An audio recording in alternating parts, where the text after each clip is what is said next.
Chairman قائمہ برائے داخلہ سینیٹر رحمان ملک نے وزیر اعلیٰ سندھ سید مراد علی شاہ سے ملاقات کی۔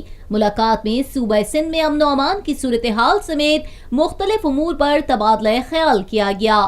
وزیر اعلیٰ سندھ نے سینیٹر رحمان ملک کو سی پیک اور سیکیورٹی سے متعلق مختلف امور پر بریفنگ دی۔ اس موقع پر وزیر اعلیٰ سندھ کا کہنا تھا کہ وفاقی حکومت کراچی میں امن و امان کی بحالی کے حوالے سے کیے گئے آپریشن کے اخراجات میں مالی معاونت نہیں کر رہی۔ آج تک امن و امان کے اخراجات پر وفاقی حکومت کی طرف سے ایک پیسہ بھی جاری نہیں ہوا۔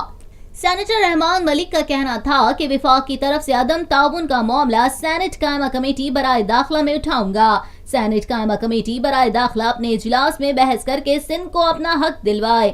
چیئرمین قائمہ کمیٹی برائے داخلہ سینیٹر رحمان ملک نے سندھ کے حقوق کا معاملہ کمیٹی اجلاس میں اٹھانے کی یقین دہانی کرائی۔ وزیر اعلیٰ سندھ کا کہنا تھا کہ سندھ صوبے کو سی پیک منصوبے میں مناسب حصہ نہیں دیا گیا۔ سی پیک منصوبوں کی سیکیورٹی کے حوالے سے سندھ حکومت بھرپور کام کر رہی ہے۔ وزیر اعلیٰ سندھ نے کہا کہ وہ سینٹ کی اسٹینڈنگ کمیٹی انٹیریئر کے اجلاس میں شرکت کر کے سندھ کا معاملہ اٹھائیں گے۔ اس موقع پر سی پیک کی سیکیورٹی سمیت دیگر قومی معاملات میں حکومت سندھ کے کردار کو سراہتا ہوں۔ سینیٹر رحمان ملک کا کہنا تھا کہ وزیر اعلیٰ Sindh, D G rangers Sindh اور I G police Sindh security معاملات بخوبی سر انجام دے رہے ہیں۔